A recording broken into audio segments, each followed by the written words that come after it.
Hello, let me ask you a question. Do you like music? What about movies? Do you like American movies? I love them. Bom, agora, pessoal, nós vamos falar sobre pronomes objetos. Eu não disse para vocês? Do you like music? Do you like movies? Do you like American movies? Movies é um termo que completa o verbo, então a gente chama de objeto. O que é objeto? O que é esse complemento? Objeto é a palavra que completa um verbo ou preposição. Isso confunde um pouquinho, porque o objeto, geralmente, ele tem um formato parecido com o sujeito. Por exemplo, carro pode estar na função de sujeito e pode estar na função de objeto. Qual pronome utilizar quando eu substituo, por exemplo, a palavra carro? Depende. Identifique primeiro a função. Ele é sujeito? Você vai colocar um pronome sujeito. I, he, she, it, you, we e they, como nós já estudamos. Ele é o objeto? Como que eu vejo se é objeto? Basta você olhar muitas vezes a posição na frase. Está após um verbo ou preposição? Está completando esse verbo ou preposição? Aí você vai usar um pronome objeto. Então nós temos o seguinte, duas questões a discutirmos na aula de hoje. Primordiais, principais. Quais são os pronomes objetos, ok? Como pronunciá-los, etc. E, comparando com o português, entender a função deles e a adequação dentro de uma frase, que aí você costuma confundir mais o aluno brasileiro. Let's go! Vamos comparar, pessoal? Lá, I, o objeto para I é, repeat please, me. O objeto para he, repeat please, he. Him. O objeto para she, she. Her. O objeto para it, it. Isso mesmo. O objeto para you, you. You. Isso mesmo. O pronome objeto para we, us, us. O pronome objeto para they, them, they, them, ok? Repito para vocês, esses pronomes serão utilizados quando eu estou completando um verbo ou preposição. Tudo bem?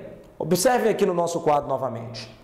Peraí, mas o it repete? Sim, eu uso it tanto para pronome pessoal quanto para pronome objeto. Eu uso you tanto para pronome pessoal quanto para pronome objeto. É assim em inglês, no problem. Tá, mas o her não é possessivo? Sim, o her pode ser pronome adjetivo possessivo e o her pode ser também pronome objeto. Ele pode indicar posse ou ele pode completar um verbo ou uma preposição. Vamos checar a pronúncia novamente? Me, him, her, it, you, us, them. Eu gostaria de reforçar uma coisa com vocês.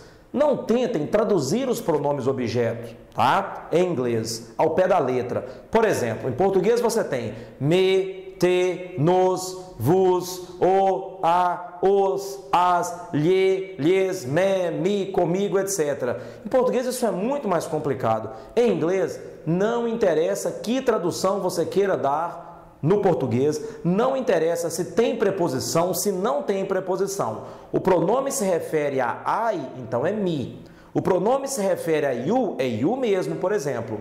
Alright?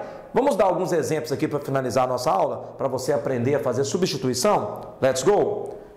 Olha só, coisa simples, basta que você olhe a posição, como eu já disse, a função, melhor dizendo, que posição, a função do pronome. Por exemplo, Jason is my friend. Fale com Jason. Talk to Jason. Veja bem, Jason aqui é sujeito ou é objeto?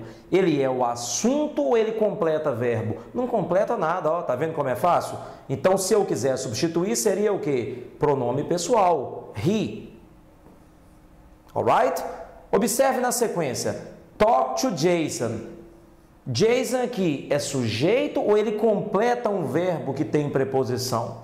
Está na cara que ele completa um verbo. Então não posso usar he. Então seria him. Mas observe que a tradução é idêntica. Ele é meu amigo. Fale com ele. A tradução, pessoal, não interessa. Muitas vezes eu digo assim para você, ó. São expressão, tá? Do you get me? Você me entende? Pegou o que eu estou falando? Me. E muitas vezes eu estou apenas completando uma preposição e digo assim para vocês: with me? Será que você vai dizer comigo ou comigo? Exatamente, comigo. Ok? Então, portanto, gente, a tradução de pronome objeto varia muito de acordo com o contexto. Por quê? Porque em português isso é diferente. Alright? Thank you. Bye bye.